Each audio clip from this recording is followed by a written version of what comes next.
In a small village nestled between lush hills and sprawling fields, lived Amina, a woman well loved by her neighbors and family. Her days were filled with hard work and simple pleasures, from tilling her small plot of land to making sure her children, Kofi and Ajoa, were well fed and happy. Amina's husband, Kwame, was often away working as a fisherman, leaving her to manage the home. This life, though humble, was one she cherished deeply. Every morning, Amina rose before dawn, her hands worn but steady as she prepared breakfast for her family. She would wrap herself in the bright, patterned cloth that was traditional in her village, and tie a scarf over her hair, ready to face another day. Her life was a rhythm of tasks, from fetching water from the well at the edge of the village to cooking over a crackling fire. In the afternoons, after chores were done, she and her children would sit outside their modest home, sharing laughter and simple meals. The village was her world, and the people in it were her closest bonds. Amina valued her community and took pride in her reputation. She was known as a kind and responsible woman, one who cared deeply for others and treated her neighbors with respect. She was close with many in the village, but she was also no stranger to the occasional quarrels that popped up among families and friends. Despite her gentle nature, Amina held her values firmly and made it clear when she felt something was wrong. For her, family unity and a peaceful life meant everything. Lately, however, there was a tension in the air. The villagers had been murmuring about small issues, disagreements over the well, a few misunderstandings with neighbors. Amina had always been quick to step in as a peacemaker, offering calm words and a steady presence. Yet, beneath her calm exterior, she sometimes worried. Her children were growing older, and she hoped they would continue to value the close-knit family they had always shared. In Amina's heart, family bonds and respect for others were values she wanted to instill deeply. As she went about her days, Amina held on to the hope that her family would always stay close and true. Little did she know, her own values and patience would soon be tested in ways she could not foresee. One afternoon, as Amina finished preparing lunch for her children, she noticed a familiar figure at the entrance of her home.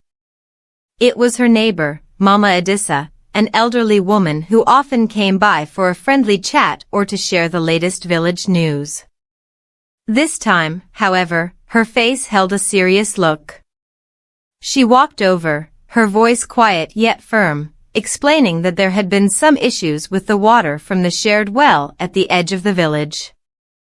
Mama Adissa mentioned that people believed Amina's family was using more than their fair share, leaving others struggling, especially in the dry season. Amina was taken aback. She had always been mindful of the village's shared resources and taught her children to be responsible with water and other essentials. She explained to Mama Adissa that they only used what they needed, never more. But as the conversation went on, she began to understand that the issue wasn't only about her family's water usage. Others in the village were also facing shortages, and frustrations were brewing. Some villagers felt that Amina, being one of the younger families, had a duty to set an example for the rest. The visit left Amina unsettled. As someone who valued peace and respect within the community, she didn't want her family to be a source of conflict. Yet, she also felt the accusations were unfair. That evening, she spoke to her children, Kofi and Ajoa, reminding them of the importance of being careful with water. Her words were gentle, but they sensed the tension in her voice and promised to be more mindful. Amina hoped this would settle the matter, yet her heart told her it might not be so simple. In the following days, Amina noticed a shift in the villagers' behavior. People who once greeted her warmly now nodded with reserved smiles, some avoiding her gaze altogether. She overheard conversations in hushed tones as she passed by, and though no one confronted her directly, she could feel their eyes on her family whenever they went to the well. Even her closest friend, Abina, seemed distant, choosing her words carefully whenever they met. It felt as if a shadow had fallen over the relationships she had worked so hard to build and maintain. One afternoon, as Amina went to collect water, she saw two other women standing by the well, their expressions tense.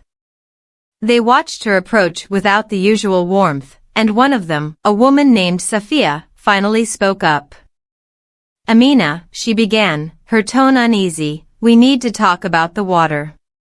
She went on to explain that with the dry season approaching, everyone was feeling the strain. Some families had taken measures to reduce their water usage, and she suggested Amina's family should do the same. Amina tried to respond calmly, explaining that they had already been careful and were using only what was necessary. But Safia was not convinced. "You're not the only ones, Amina. We all have children, we all need water. It's a responsibility we share," she said. Her words were pointed, and Amina felt a rush of frustration. Walking back home, Amina's thoughts were filled with questions. Why did they suddenly view her family differently? She wondered if her own attempts to keep the peace had made her seem weak or indifferent to the community's concerns. The issue with the well, though seemingly small, was now casting doubts on her role in the village. She couldn't help but worry about how this tension might affect her children, who had friends in the village, or her husband, who would soon return from his work as a fisherman. That night, she sat outside under the stars, feeling the weight of the problem. It was more than just water, it was about trust, community, and the unity she held dear. Amina knew she had to find a way to address this with the others, but part of her wondered if it was possible to change their minds without losing herself in the process. In the days that followed, the tension grew around Amina and her family. The whispers from the villagers grew louder, and even her children began to notice the change. Kofi came home one afternoon, his usual smile missing, and quietly told Amina that some of his friends wouldn't play with him anymore. They said their parents had warned them about Amina's family, calling them selfish for taking more than their share from the well. Amina's heart sank. She had always taught her children the importance of kindness and respect, and hearing that they were facing rejection hurt deeply. As the days went on, even Amina's husband, Kwame, noticed the shift in the village's mood. Returning home after a long day on the river, he told her about the odd glances he'd received from his friends and fellow fishermen. He could feel the tension in the air, but wasn't sure what had changed. When Amina told him about the ongoing issue with the water, he grew quiet.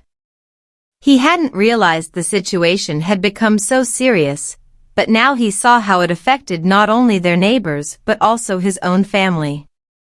Kwame, being a man of few words, wanted to resolve the issue quickly. "Maybe we should speak to the village elders," he suggested. "They might help clear things up." But Amina wasn't so sure. She worried that involving the elders might make the problem seem even bigger, drawing more attention to it and making their family look even more at fault. She wasn't sure how much of the community's opinion could be changed, especially when people seemed so quick to pass judgment. Meanwhile, Amina's relationship with her best friend, Abina, became increasingly strained. Abina, who had always been a source of support, now seemed distant, her words careful and her laughter rare. Amina tried to speak with her, hoping to clear the air. "Abina, we've known each other since we were children. Do you really believe we'd take more than our share?" she asked, her voice filled with both sadness and frustration. Abina sighed, looking away. "It's not about what I believe, Amina. It's about what the village believes," she replied. "People are scared of not having enough, and they need someone to blame. I know you well, but the others, they only see what they hear." Amina felt as if the ground beneath her was slipping away. The situation was spiraling beyond her control, and even her closest friend seemed hesitant to stand by her. She began to feel isolated, with no one to turn to for support. At home, she tried to keep things as normal as possible for her children, but even they sensed the change. Little by little, the warmth they once felt from the community seemed to vanish, replaced by cold stares and unspoken words. One afternoon, Amina went to the well to fetch water, as she did every day. This time, however, she noticed a small crowd gathered nearby, talking in low voices and casting glances in her direction. She felt the weight of their eyes on her, and her heart pounded. Just as she began to fill her container, one of the villagers, a woman named Fatima, stepped forward. Her voice was sharp and clear as she spoke. "Amina, do you really need so much water? Some of us are struggling, yet you take as if the well belongs to you alone." Amina's hands froze, and for a moment, she was too stunned to respond. The accusation was harsh, and the crowd's murmurs only fueled the tension. She took a deep breath, trying to steady herself before answering. "We take only what we need, Fatima. Just like everyone else." But Fatima wasn't convinced, and neither were the others. Another voice chimed in, accusing her family of not caring about the community. Amina felt her pulse quicken, her mind racing as she searched for the right words to defend herself. "We are part of this village, just like you," she said, her voice trembling slightly. "We would never take more than we need. Please, believe me." But her words seemed to fall on deaf ears. The villagers were already set in their beliefs, and no explanation she gave would change their minds.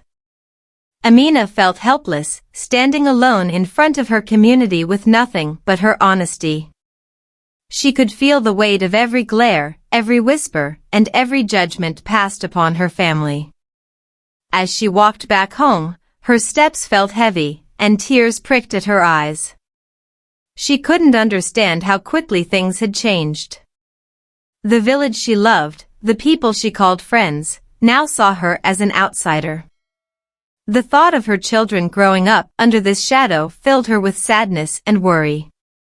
She knew that the conflict had now become something far beyond water. It had become a question of her family's place in the community, their trustworthiness, and their identity as part of the village. With each passing day, Amina felt more and more isolated. She knew that something would have to change, but she wasn't sure what steps to take. The problem was no longer just about the well. It had become a test of her values, her patience, and her faith in the bonds she thought were unbreakable. Amina knew that the conflict had gone on for too long. Her family was suffering, her friends had grown distant, and even her children faced the weight of the community's suspicions. She realized that the situation wasn't going to improve on its own. To protect her family and try to restore peace, she needed to confront the issue head-on. One evening, she gathered her courage and decided to visit the village elders. She hoped they could help mediate and provide a solution. As she approached the small circle of elders sitting under the large tree at the village center, her heart pounded. She greeted them respectfully, asking if they could spare a moment to discuss the growing rift. The elders, sensing the urgency in her voice, nodded and invited her to sit. Amina shared her side of the story, explaining how her family had been blamed and isolated, despite only using what was necessary from the well. She told them about the pain it had caused her children and the growing mistrust around them.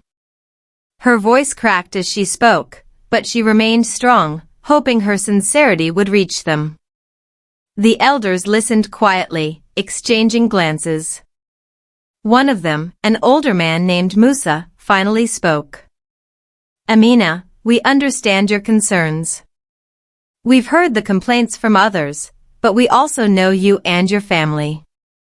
You've always been respectful and fair in the community. We need to address this misunderstanding before it causes more harm. To resolve the issue, the elders called for a gathering the next day, inviting everyone from the village. Amina's heart raced, uncertain of how things would unfold, but she knew it was a necessary step. That evening, she prepared herself, going over her words and praying for strength. The following day, the villagers gathered in the central clearing. Amina stood beside the elders, feeling both nervous and hopeful. Musa raised his hand, silencing the crowd. He spoke firmly, reminding everyone of the values the village shared: trust, unity, and fairness. Then, he invited Amina to share her side openly. With everyone's attention on her, Amina took a deep breath and explained everything. She spoke about the accusations, the hurtful words, and the impact it had on her children. She admitted how hard it was to feel that her family had become strangers in their own village.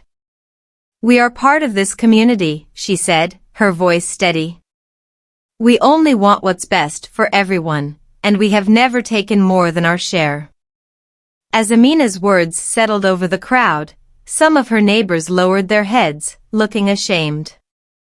Slowly, people began to speak up, admitting they had acted out of fear and frustration. One woman approached Amina and apologized, saying she hadn't considered how her accusations might affect the family. Others followed, and the heavy tension began to lift. In that moment, the conflict found a resolution. Through honest communication and support from the elders, the community started to mend. Amina felt a weight lifted from her heart, grateful that her family's place in the village had been restored. With a sense of relief, she embraced the warmth of the people around her, knowing they had found a way forward together. With the conflict behind her, Amina felt a sense of peace and relief settle over her. The misunderstanding that had divided her family from the village was finally put to rest, and the bonds of trust had begun to rebuild. People in the village approached her warmly now, sharing kind words and checking in on her family. The children were happier too, free from the worries they had carried. Through this experience, Amina learned a valuable lesson about the strength of open communication and honesty. Misunderstandings, though small at first, can grow and cause hurt if left unaddressed. But by facing the issue with patience and seeking support, she was able to clear the air and remind the community of the importance of compassion and understanding. The elders, too, took pride in how the village had come together. They reminded everyone that, as neighbors, they should be willing to listen to each other before jumping to conclusions. Trust, they said, is what holds them together, and that trust is built on fairness and mutual respect. Amina's story became a quiet reminder in the village about the power of unity, even in difficult times.